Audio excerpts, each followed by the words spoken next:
السلام عليكم ورحمة الله تعالى وبركاته. مرحبا بكم على قناتكم قناة هوة منظري. فيديو جديد وصفة كذلك جديدة. اليوم ان شاء الله نحضر معكم هاد الحريشات هكذا صغار ديال بلبولات الشعير، كيجيو رائعين جدا، كيصلحوا هكذا الفطور او لا الكوتي. طريقة ومقادير جد بسيطة.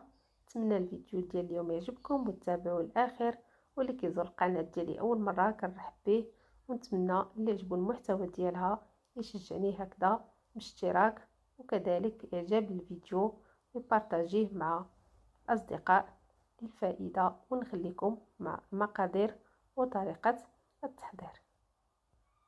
بسم الله. هنايا عندي واحد الزلافه هكذا ديال البلبوله ديال الشعير. هاد الشعير عندي هكذا بلدي، كما كتشوفوا معايا الحجم ديالها راها موين، يعني متوسطه، ماشي رقيقه وماشي اللي غليظه بزاف اللي كنديروا بها الكسكسو. غادي نوضعها هكذا في هذا الاناء، وغادي نضيف عليها الماء الكافي اللي غادي نغسلها به.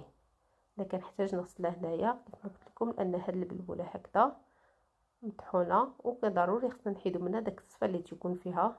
كيف ما كتشوفوا معايا هذا اللي كيطلع هكذا الفوق. نغسلها هكذا ونصفيها ونكمل معكم الوصفه.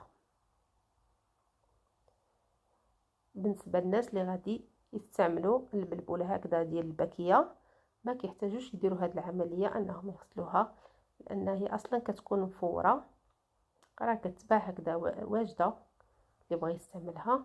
وهنايا غادي نضيف عليها 2 معلقات هكذا ديال زيت الزيتون اولا زيت العود، والقليل هكذا ديال الملح اللي كيبقى على حسب الذوق ديالكم، كل واحد كيعرف القياس اللي يناسبه. نخلط هكذا الكل مزيان باش داك الزيت يتلبس ليا بكلشي الحبيبات هكذا ديال البلبوله. وناخذ هنا الماء الطيب اللي تيكون مغلي مزيان، بحال غادي نعمرو به اتاي، ونفرغوه هكذا فوق منها حتى غادي نغطيها على هذا الشكل. انا كنحركها هكذا شويه وكيبان لي مازال محتاجه شويه الماء. المهم راه كنضيفوا عليها الماء حتى كتشرب مزيان، وضروري الماء يكون طايب بحال هكذا. ما شفتوا معايا انا زدت هنايا شويه ديال الماء، وهذا الزيت هو اللي تيخليه هكذا ما كتعجنش لينا. ملي كتنشف كتبقى هكذاك حبه حبه. نغطيها هكذا بواحد البلاستيك غذائي ونخليها حتى غادي تشرب ليا الماء اللي درت ليها كامل تقريبا. الا بغيتو توجدوها هكذا في العشيه حطوها هكذا كترطب من الصباح، في العشيه تلقاوها واجده. واللي بغى هكا يوجدها للفطور من الاحسن انه يرطبها هكذا في الليل، والصباح كيلقاها موجوده ويكمل باقي الوصفه. انا كنشرح هنا بالضبط غير على هاد البلبوله البلديه اللي هكذا كتكون. اما ديال الباكيه كيف ما قلت لكم في الاول ما كتحتاجوش تصلوها وما تاخذ ليناش الوقت كتير انها كترطب لينا، يبقى لكم الاختيار. هنا ضفت عليها شويه ديال الزعتر مع شويه ديال النعناع، كيبقى اختياري نسموها باللي كتبغيو هكذا. ضفتهم عليها بعد ما ارتبط. انا خليته هنا تقريبا شي 4 ديال الساعات. وهنا عندي معلقه صغيره هكذا ديال الخميره، ضفت عليها شويه ديال الماء دافي، حركتها مزيان. وهنا غادي نضيف واحد المعلقه هكذا كبيره ديال العسل، كتبقى اختياريه. اللي ما بغاش العسل ما يضيفوش، لان اصلا البلبوله كتكون شويه حلوه. نخلط هكذا الكل ونضيف هنا هاد الخميره هكذا اللي تكون طلقات شويه. بالنسبه للعسل راه كنضيفوه غير باش كتحمر لينا وصافي، يعني يمكن لكم تعوضوا بسكر سنيده اولا بغيتوها طبيعيه وصحيه ديروا فيها شويه العسل هكذا حر اولا بلاش. هنا بعد ما خلطت هكذا الكل خديت هنا واحد الكاس تقريبا ديال السميده اللي كنديروا بها الحرشه. هذه هي السميده اللي خدمت بها، لان الناس اللي خارج المغرب كيسولوا على بالضبط السميه ديالها اولا كيتخلط لهم هكذا الفينو مع السميده. غادي نخلط هكذا الكل كيف ضفت هنايا غير نصف كاس، وكنحرك بالاصابع هكذا ديال اليد. كيبان لي الخليط مازال خاصو، غادي نضيف الكاس كامل. هنا راه السميده كتضيفوها على حسب النوعيه ديال البلبوله اللي خدمتو بها. كاين البلبوله اللي تتكون شربات لينا الماء مزيان كنحتاجو نضيفو لها غير نصف كاس بركه، وكاين اللي بحال هكذا بقى عندي فيها شويه الماء، لو احتاجيت نضيف كاس ديال السميده كامل. نخلطها هكذا كيف ما بقيت تشوفوا معايا، راه كتبقى هكذا خفيفه ونخليها هكذا ترتاح تقريبا ما بين 5 حتى 10 دقائق، لان ضفنا عليها الخميره. نوجد هكذا المقله فاش غادي نحضرها، وهذا تشوفوا معايا كيفاش ولات هكذا، راه كتزيد تشرب لان السميده حتى هي كتشرب لنا هكا السوائل. انا خديت واحد الزلافه هكذا حدايا ديال الماء، وكذلك واحد الزلافه فيها البلبوله اللي خدمت بها هكذا متوسطه اولا رقيقه. يمكن لكم تستعملوا البلبوله رقيقه هكذا باش تكونوا غادي تقرصوا بها هكذا الحريشات.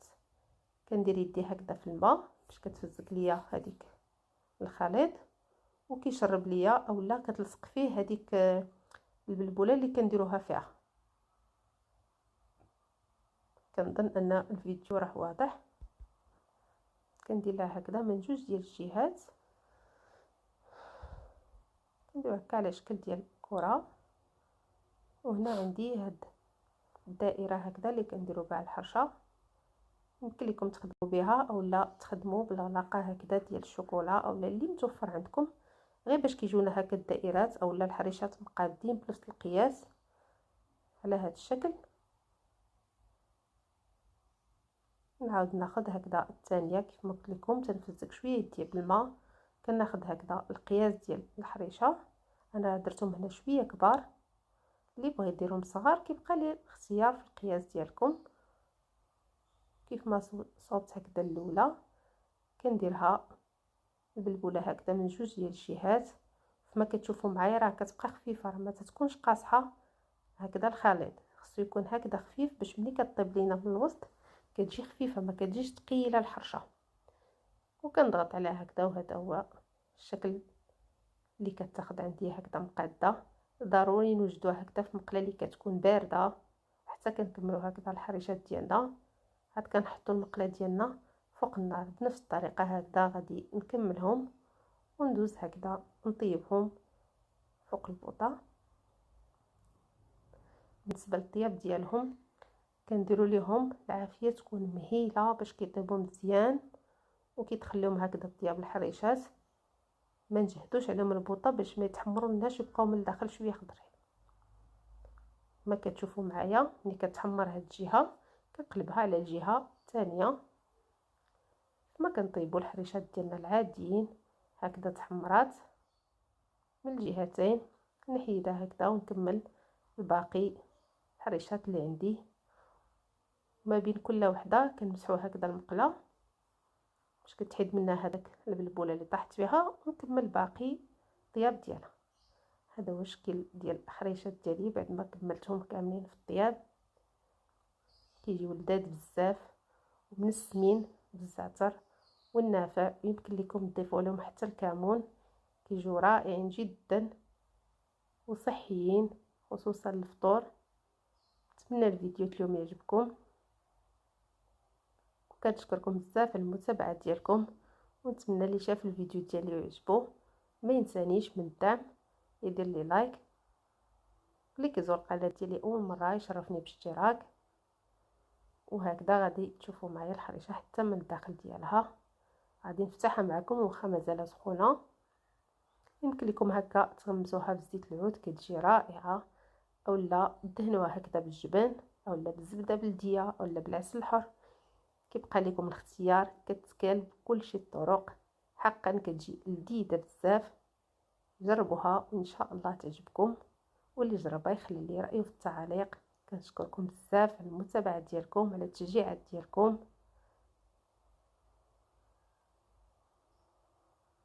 ان شاء الله نتلاقاو فيديو اخر. هذا هو الشكل ديالها، رائعه جدا ولذيذه.